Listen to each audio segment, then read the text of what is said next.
Mega Man X5 may have been a game that made a lot of weird decisions, but X6 decided to make even weirder decisions, like being bad. So the story goes that X5 was supposed to be the last X game, then Inafune was going to start work on Mega Man Zero. But then Capcom went and made X6 anyway. To mixed results. Critics view the game a bit more positively than fans, who typically treat this game like an affront to God, which I suppose is fair enough. Now, some people like the game, and good for them, I guess. But Mega Man X6 was definitely not a game that I was looking forward to subjecting myself to. I don't really feel they need to build up to this too much. X6 is pretty infamous for a reason. You probably already heard the war stories people have had with this game, so here's my own personal experience playing Mega Man X6. I'm gonna get the story out of the way first, because this game barely has one. It's been 3 weeks since X5, and in the aftermath of the space colony falling, there's this guy named Hymax investigating the Zero Nightmare. Basically, it gives Reploids weird dreams and causes them to malfunction, I guess.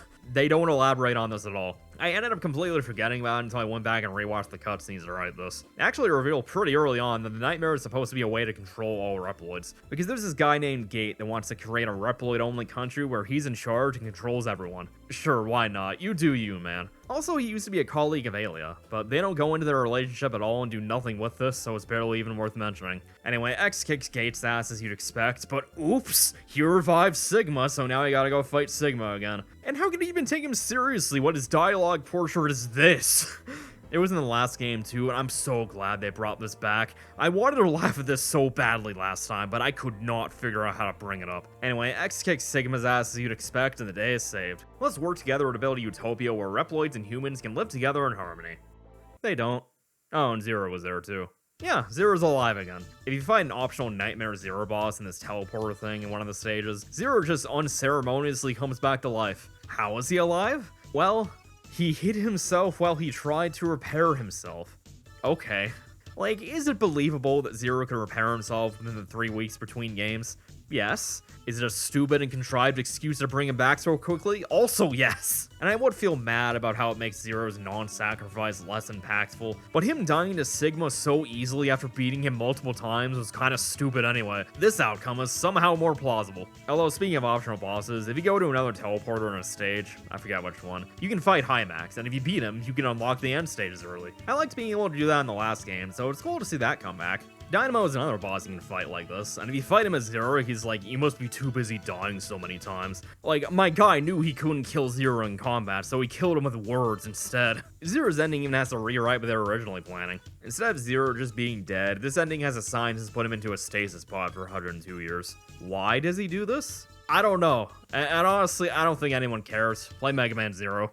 It's not just the bad writing either, this game also has a bad localization, and not even in the usual this is poorly translated if you really look into it kind of way. We're talking typos and weird phrasing everywhere. I wasn't even trying to be annoying about looking for this stuff, and I was noticing typos in the first 10 minutes. Like, even the save menu misspells overwrite.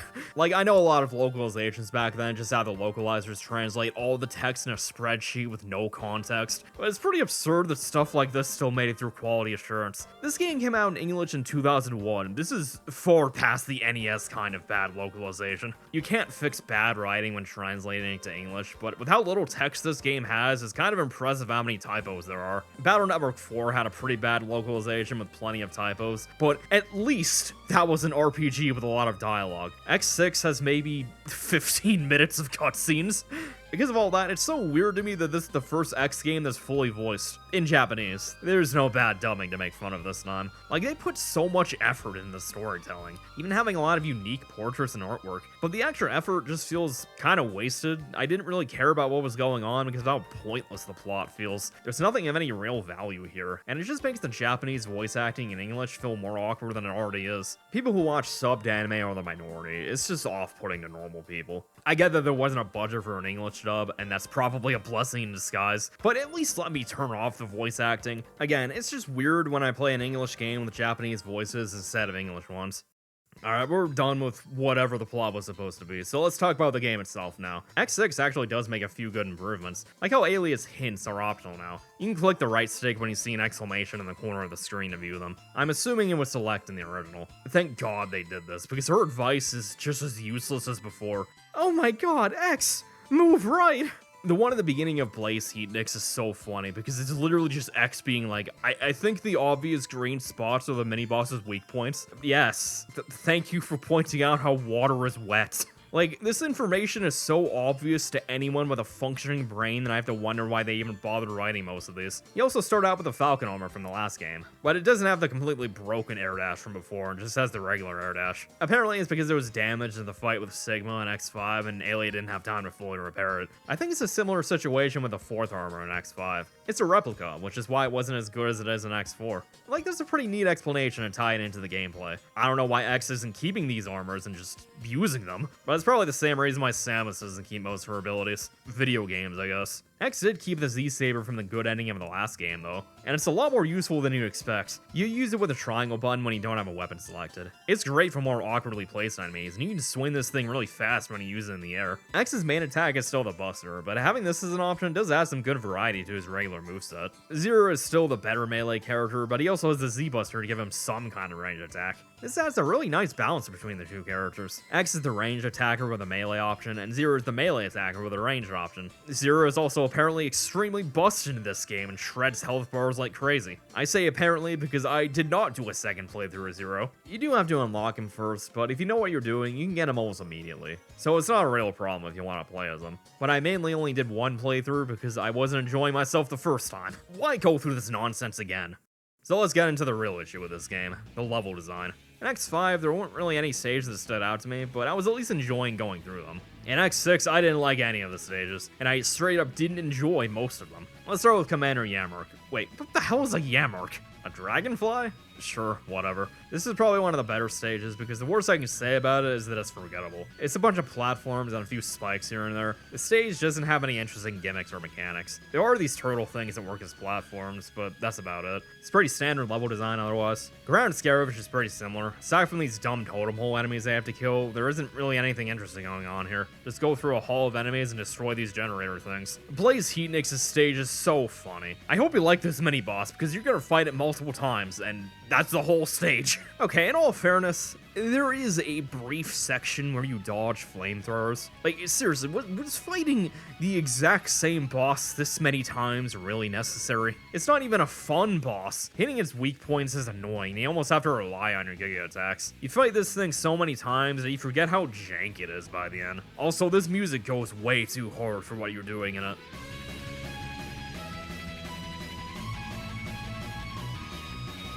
Like, guys, I'm just fighting a red donut.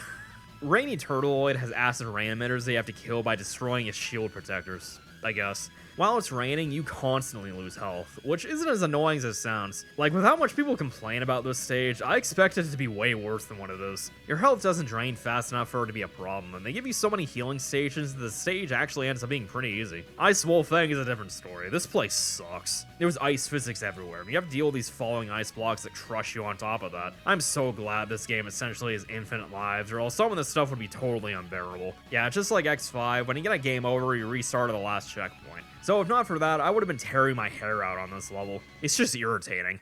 Metal Shark Player's stage should bother me more than it does. It takes place in this junkyard with a giant crusher you have to avoid for the whole stage. That's fine in concept, but it makes the stage really slow to go through as you wait for your chance to move forward. The hitboxes on this thing are also really finicky and you have to crouch to avoid being crushed a lot of the time. You end up dying a lot because of how awkward it feels, which makes you replay the same sections over and over. But while it is annoying, it's also something that you can get used to. It's not quite that bad. Shield Sheldon stage is actually a really cool idea. You have to move all these mirrors to guide lasers toward doors to open them. But when I first played it, I came in with a U-Buster equipped. Sometimes when you save Reploids in stages, you get special parts that you can equip in the stage select menu. But none of the parts have descriptions, so I have no idea what most of these do. I assumed U-Buster meant Up-Buster, which sounded like it increases your attack power, but it actually makes it so that you always shoot charge shots. You could imagine not having a rapid fire attack for this stage would make changing the mirrors very annoying, because it was.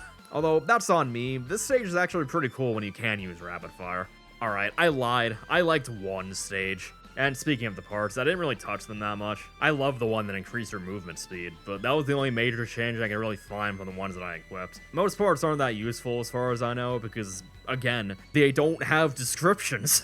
And then we get to Infinity Maginian. Okay, the Maverick names in this game are weird, but now you're just making up words. Anyway, Infinity Maginian is probably the weirdest stage. There's this giant robot in the background that shoots lasers at you while you avoid a few hazards and fight too many bosses. It's this really cool and memorable set piece, but that's all the stage is, and it's over in like 2 minutes. It has the same problem as Blaze Heatniks, where it feels like nothing happens just because you're doing the same thing for the whole stage. Infinity Maginian himself is also way too strong. After you hit him with a big attack, he makes a clone of himself. You know, hence the Infinity part of his name. This makes the fight get out of hand real quick. I just couldn't figure out a way to deal with this guy. He's technically weak to the shield thing, but it barely does anything to him. I think you're supposed to reflect shots back at him, but it doesn't even work on most of his attacks. The weapon is so worthless that he may as well not have a weakness. Like seriously, why even have this weapon weakness system if you have a boss that's barely even affected by it? Shield Sheldon is kind of annoying too, mainly just because he can only be attacked at certain points, and his weakness doesn't do that much damage to him. It makes fighting him a real pain. Wait a minute, did I just write down Shield Sheldon? I meant Rainy Turtleoid. Oh my, these Maverick names are so stupid. But the fun is only beginning, because each stage also has nightmare effects. When you beat a stage, a certain nightmare effect starts happening in stages. Although the only one I ever ran into was the one that blacks out most of the screen. And also, now that I'm thinking about it, I think I also got hit by the one that just shoots fireballs all over the place. That one was annoying too. Because what stages are affected by nightmares are random. And because going back to the stage select re-rolls what stages are affected by nightmares, you can just keep resetting until the stage isn't red anymore. The idea of this is kind of interesting. Do you risk going into a harder version of the stage? But in practice, there's no reason to go into a nightmare-infected stage, because there's no reward for doing so. There's no time limit like there was last time, so it's not even about being more efficient. It's just pointless. Worst case scenario, you just keep getting a game over until the stage isn't affected anymore. It's random. As for the stages themselves, they have the same problem as X5, where they don't feel unique enough. And when they try to do something weird, it's rarely fun or interesting. At best, it's half-baked and doesn't last long enough to get any fun moments out of it. Why have this giant robot in the background if you don't actually get to fight it later? Or hell, just do anything with it. It just kind of blows up after you fight the same mini-boss twice. I did like Shield Sheldon's stage for the lasers, but it only amounts to maybe like one interesting puzzle to get to an alternate path. Like, what happened to most of the stage being on this cool minecart thing, or climbing up a tower to make you feel cool for wall jumping through it, or having a weird cyberspace speedrun stage? We needed more stuff like that. Okay, so after all that, you can finally go to the end stages. Honestly, I could have gone for the armors, but what could this game possibly do to me? I did get the energy sub-tank so I don't go insane, but the Falcon armor should probably be good enough to get through this game. Getting through this game was already a drag, so do I really feel the need to go out of my way to get all the upgrades this time? Not really. Let's just get through this. And that was the mentality I had going into the first gate stage. And it was the wrong way of thinking. Literally, the first obstacle is a wall of spikes that's basically impossible to jump over. Oh, you thought the armors were optional like they always were? Not this time.